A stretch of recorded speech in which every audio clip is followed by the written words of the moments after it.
The students stood from their seats and righted themselves. Sophie patted Derek on his shoulder. I'll see you back at the dorms, maybe. Just let me know if you want to hang out or anything. I'm room 307. You give Derek information that took me weeks of recon to get. Derek doesn't tell me I have nice elbows. That was once. To be fair, your elbows are pretty nice. Oh dear God. I'm joking. Thanks. I'll probably see you later. Sweet, later. She picked up her notebook and pencil and walked to the front of the room, deposited it onto Mrs. DuPont's desk. Toby and Ash followed closely behind her, and they left the room as a silent group. Derek lit to him. That Toby's something else, hey? What do you mean? What, you don't think he's weird? I don't know him. You know him enough to form an opinion on him. If I knew him enough to form an opinion on him, I would have answered your question in the first place. Vincent paused. Well, he is. What? Weird. The dude's weird. Jesus, man. Nod and smile? Well, I don't think he's weird, so I'm not going to nod and smile. Vincent ruffled his eyebrows and looked sharply at Derek. So what, you want to be all buddy-buddy with him?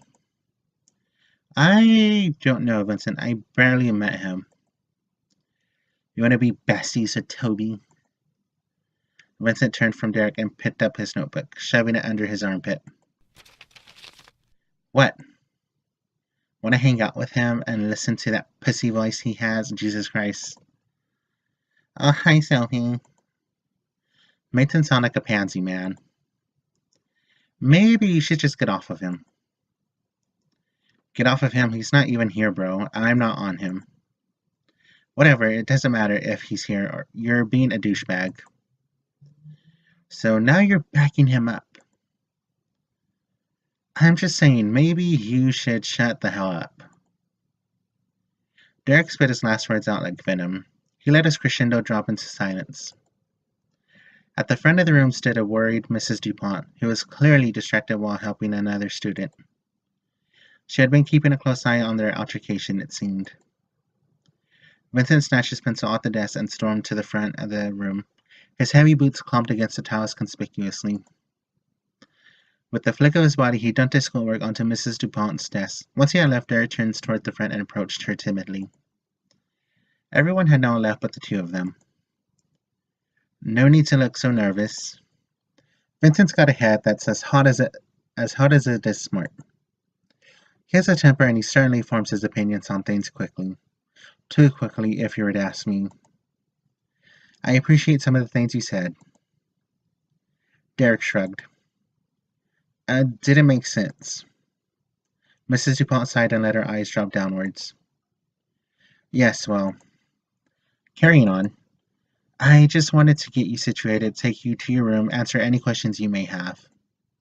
So if you'll follow me, we can get started.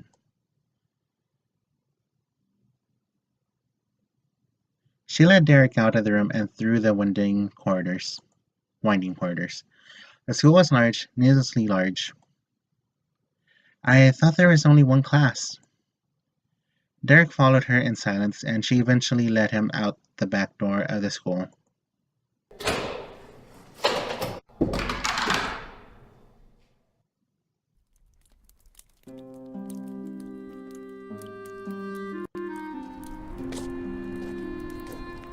This is super dark and depressing. Here we are. It might take you some time to navigate the campus, but this here is the rear entrance. It's the closest entrance to your dormitory. She pointed towards the gray building in the distance. Shall we? There was a low silence. So, how was it?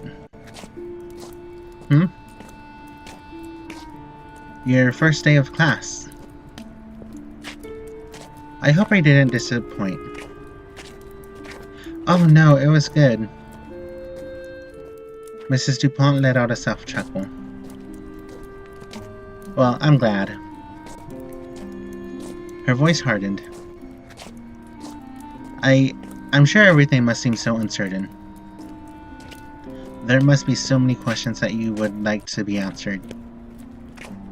From my experience with the students here so far, it often takes some time for those questions to bubble up.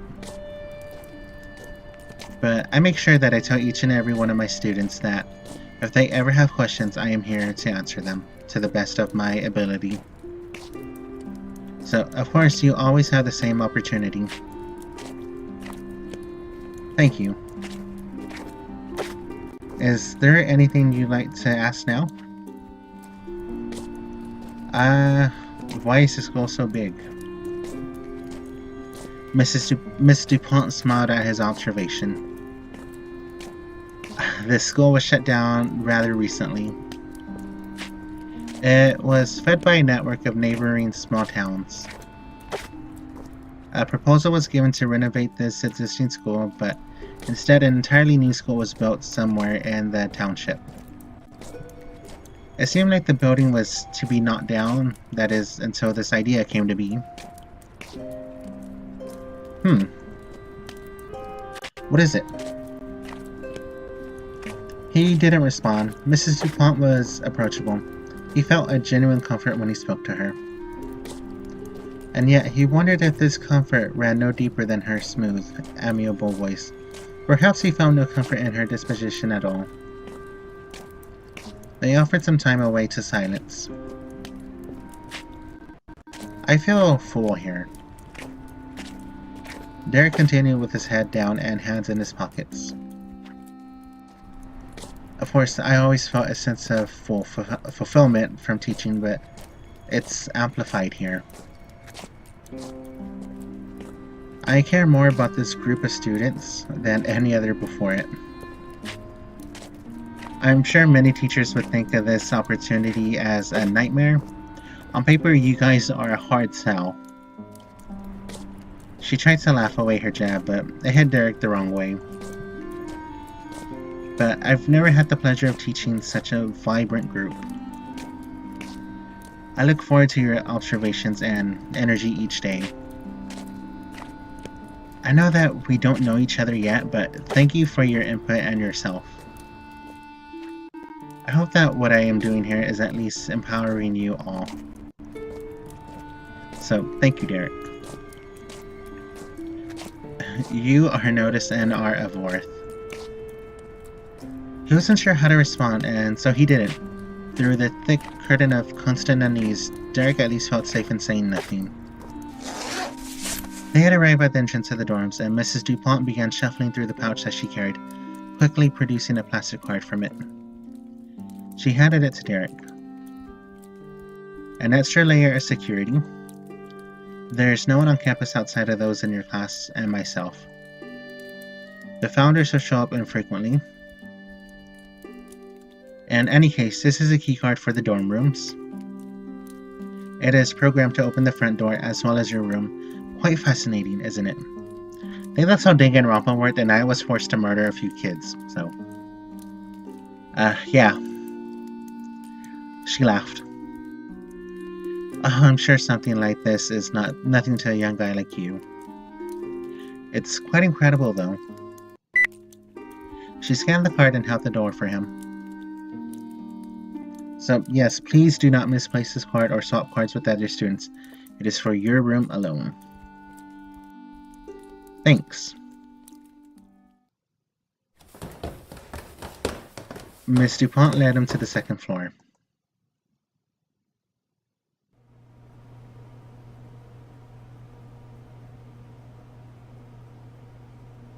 Well, this is it. I know it doesn't seem like much, but please make the best of it. It might be difficult to see right now, but this is such a great opportunity for you guys. Anyway, I'll let you get settled. This is your room here. She motioned to the door on their left and gave him a small smile.